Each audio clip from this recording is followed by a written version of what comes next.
नमस्कार दोस्तों, प्रभाकर जीएस गुरुकुल में आप सबों का स्वागत है। आज हम लोग भारतीय नागरिकता से संबंधित महत्वपूर्ण प्रश्नों को देखेंगे। तो देखते हैं सबसे पहले पहला प्रश्न, भारत में नागरिकता का प्रावधान संविधान के किस भाग में है ना। तो भाग 1, भाग 2, भाग 3, भाग 4। देखिए भाग 2 में है, नागरिकता का प्रावधान कहाँ पर है? भाग 2 में है, ठीक है। और मूल अधिकार का भाग 3 में। चलिए, नागरिकता का प्रावधान किस अनुच्छेद में है? देखिए अनुच्छेद 5 से 11, ऑप्शन बी में जो है अनुच्छेद 5 से 11 के बीच है। नागरिकता का प्रावधान कहाँ पर है? अनुच्छेद 5 से 11 के बीच। अगला देखते हैं, किस प्रकार का नागरिकता का प्रावधान है भारत में? बहुत आसान है, एकल नागरिकता हो जाएगा, ऑप्शन ए। भारत में किस प्रकार की नागरिकता का प्रावधान है? एकल नागरिकता। अगला देखिए, भारत में एकल नागरिकता का प्रावधान किस देश से लिया गया है? जापान, संयुक्त राज्य अमेरिका, ब्रिटेन, कनाडा। देखिए ये ब्रिटेन से लिया गया, ऑप्शन सी बिल्कुल सही हो जाएगा। एकल नागरिकता ब्रिटेन से लिया गया। अगला देखते हैं, नागरिकता के प्रावधान को किस वर्ष भारत में जो संविधान में उल्लेखित नागरिकता का प्रावधान था किस वर्ष लागू किया गया था? देखिए 1949 में लागू किया गया था, है ना। 26 नवंबर 1949 को जब संविधान को अंगीकृत किया गया था, तो उस टाइम में जो है नागरिकता के प्रावधान भी लागू किया गया था, ठीक है। और नागरिकता के प्रावधान के अलावे चुनाव संबंधी प्रावधान और अंतरिम संसद संबंधी प्रावधान, इन सब चीज़ों को जो है ना 26 नवंबर 1949 को ही लागू किया गया था एक साथ। अगला देख लेते हैं, भारतीय नागरिकता अधिनियम 1955 के अनुसार कौन व्यक्ति भारत का नागरिकता प्राप्त कर सकता है? जन्म से, पंजीकरण द्वारा, भूमि के अर्जन द्वारा, वंशाधिकार द्वारा, देशीयकरण द्वारा। देखिए ये इन पांचों, है ना, पांचों आधार पर जो है नागरिकता को प्राप्त किया जा सकता है, भारत के नागरिकता को, ठीक है। किस किस आधार पर? जन्म से, पंजीकरण द्वारा, भूमि के अर्जन द्वारा, वंशाधिकार द्वारा, देशीयकरण द्वारा, ठीक है। अगला देखते हैं, संयुक्त राज्य अमेरिका में किस प्रकार की नागरिकता है? बहुत आसान है, दोहरी नागरिकता है। संयुक्त राज्य अमेरिका में किस प्रकार की नागरिकता है? दोहरी नागरिकता, ऑप्शन बी। चलिए अगला देखते हैं, भारतीय नागरिकता संशोधन 1986 के द्वारा नागरिकता अधिनियम 1955 में क्या क्या परिवर्तन किया गया, है ना। देखिए जन्म केवल भारत में हुआ हो, है ना, इसमें क्या दिया गया है? जन्म केवल भारत में होना चाहिए नागरिकता के लिए। पंजीकरण से पूर्व कम से कम 5 वर्ष निवास जरूरी है। पंजीकरण तभी होगा जब कम से कम 5 वर्ष निवास किया हुआ हो। देशीयकरण के तहत जो है कम से कम 10 वर्ष भारत में निवास हो। अगर व्यक्ति 10 वर्ष कम से कम भारत में रहेगा तभी उसका देशीकरण हो सकता है, ठीक है। देखिए ये सभी परिवर्तन किया गया, उपर्युक्त सभी। यानी पंजीकरण के लिए 5 वर्ष, देशीयकरण के लिए 10 वर्ष जरूरी है ना, भारत में रहना, और जिसका जन्म केवल भारत में हुआ, इन सभी चीज़ों के आधार पर जो है नागरिकता दिया जा सकता है। ये सब परिवर्तन किया गया था 1986 में।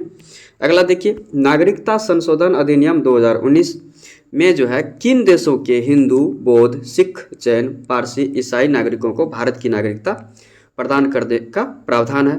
देखिए बहुत ही महत्वपूर्ण प्रश्न है। पाकिस्तान, बांग्लादेश, अफगानिस्तान, उपर्युक्त सभी। देखिए पाकिस्तान, बांग्लादेश और अफगानिस्तान के जितने भी हिंदू, बौद्ध, सिख, जैन, पारसी तथा ईसाई नागरिक हैं उनको नागरिकता प्रदान करने का प्रावधान है ना। ये सब अल्पसंख्यक है उन देशों में, है ना, इस चीज़ को ध्यान में रखिएगा। लेकिन मुस्लिम को ऐसा प्रावधान नहीं किया गया है नागरिकता देने का, है ना। चलिए अगला देखते हैं, भारतीय ये नागरिकता संशोधन अधिनियम 2005 के अंतर्गत सभी देशों के भारतीय मूल के व्यक्तियों को विदेशी भारतीय नागरिकता प्रदान करने का प्रावधान किया गया। इनमें किन देशों को शामिल नहीं किया गया? देखिए नागरिकता संशोधन अधिनियम 2005 में जो है क्या प्रावधान किया? विदेशी लोगों को जो है भारतीय मूल का जो होगा उनको भारतीय नागरिकता मिल सकता है। तो लेकिन इनमें कौन कौन देश को छोड़ा गया है? पाकिस्तान और बांग्लादेश। पाकिस्तान और बांग्लादेश जो विदेशी होगा भारतीय मूल का, उनको, है ना, उनको भारतीय नागरिकता नहीं मिल सकती है, बाद बाकी अन्य देशों के लोगों को मिल सकती है। चलिए, लक्ष्मी मल सिंघवी का संबंध किससे है? ठीक है, देखिए लक्ष्मी मल सिंघवी का संबंध दोहरी नागरिकता से है, ऑप्शन बी इसका बिल्कुल सही हो जाएगा। अगला देखिए, भारतीय नागरिक की लगातार कितने वर्ष तक भारत से बाहर रहने पर नागरिकता समाप्त की जाएगी? देखिए, जो व्यक्ति लगातार 7 वर्ष भारत से बाहर रहेगा उसकी नागरिकता को समाप्त कर दिया जाएगा। ऑप्शन सी बिल्कुल सही हो जाएगा। आगे देखते हैं, भारतीय नागरिकता का अंत कैसे हो सकता है? देखिए, जब नागरिक अपना नागरिकता खुद छोड़ दे भारत का, ठीक है, किसी अन्य देश की नागरिकता स्वीकार करने पर, अगर कोई व्यक्ति दूसरे देश का नागरिकता स्वीकार किया है तब भी उसका समाप्त हो जाएगा, और या फिर सरकार जो है उसकी नागरिकता को छीन ले। 3 तरीके से, है ना, उपयुक्त सभी हो जाएगा, बिल्कुल सही है ना। तो 3 तरीके से जो है भारतीय नागरिकता का अंत हो सकता है, या फिर सरकार छीन लेगी, या फिर जो दूसरे देश की नागरिकता का स्वीकार कर लेगा, या फिर कोई व्यक्ति जो है भारत की नागरिकता का परित्याग कर देगा। ठीक है, अगला देखिए, दोहरी नागरिकता का क्या विशेषता है? देखिए, एकात्मक सरकार की, संघीय सरकार की, संसदीय सरकार की, राष्ट्रपति शासित सरकार की। देखिए, दोहरी नागरिकता जो है संघीय सरकार की विशेषता है। जैसे अमेरिका है, अमेरिका में क्या है, संघीय सरकार है, वहाँ पर दोहरी नागरिकता लागू है। अगला देख लेते हैं, किस स्थिति में भारतीय नागरिक की नागरिकता समाप्त हो सकती है? परित्याग करने पर, पर्यावसान पर, वंचित किए जाने पर। देखिए, या फिर व्यक्ति खुद छोड़ देगा, या फिर जो है दूसरे देश का, पर्यावसान मतलब क्या हो गया, दूसरे देश का नागरिकता स्वीकार कर लेगा। वंचित किए जाने का मतलब क्या हो गया, सरकार जो है उसको नागरिकता से वंचित कर देगी, यानी कि नागरिकता छीन लेगी इस आधार पर। ठीक है, तो उपर्युक्त के सभी क्या हो जाएगा, बिल्कुल सही हो जाएगा। इन सब आधार पर नागरिकता समाप्त हो सकती है। चलिए आगे देखते हैं, नागरिक संशोधन अधिनियम 2019 के अंतर्गत किस तिथि से पूर्व भारत आए लोगों को नागरिकता प्रदान की जाएगी? देखिए, ऑप्शन है 31 दिसंबर 2014, 15 अगस्त 2018, 26 जनवरी 2019।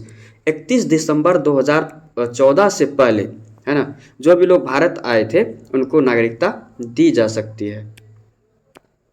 चलिए की पॉइंट्स देख लेते हैं इंपॉर्टेंट।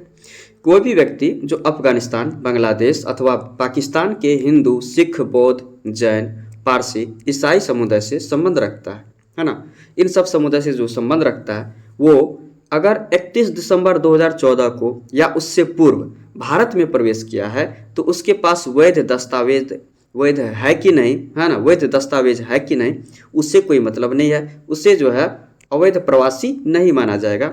इसके अतिरिक्त उसके अवैध प्रवास के विरुद्ध जारी सभी जो है कानूनी कार्रवाइयाँ को बंद कर दी जाएगी।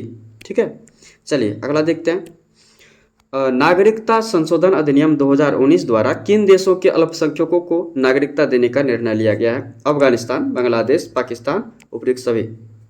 देखिए, इन सभी उपयुक्त सभी अफगानिस्तान, बांग्लादेश और पाकिस्तान, इन तीनों देश के जो अल्पसंख्यक होंगे यानी कि मुस्लिम समुदाय के अलावे, तो उन सब को जो है भारत में नागरिकता दी जाएगी। ठीक है, चलिए अगला प्रश्न देख लेते हैं, नागरिक संशोधन बिल 2019 लोकसभा में पास होने वाला कौन सा बिल है ना? तो नागरिक संशोधन बिल जो है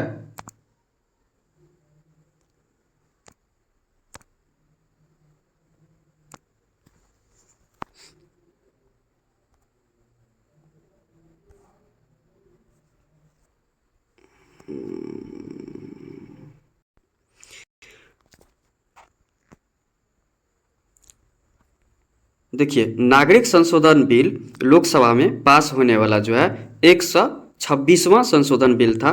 कौन था? 126वां संशोधन बिल था।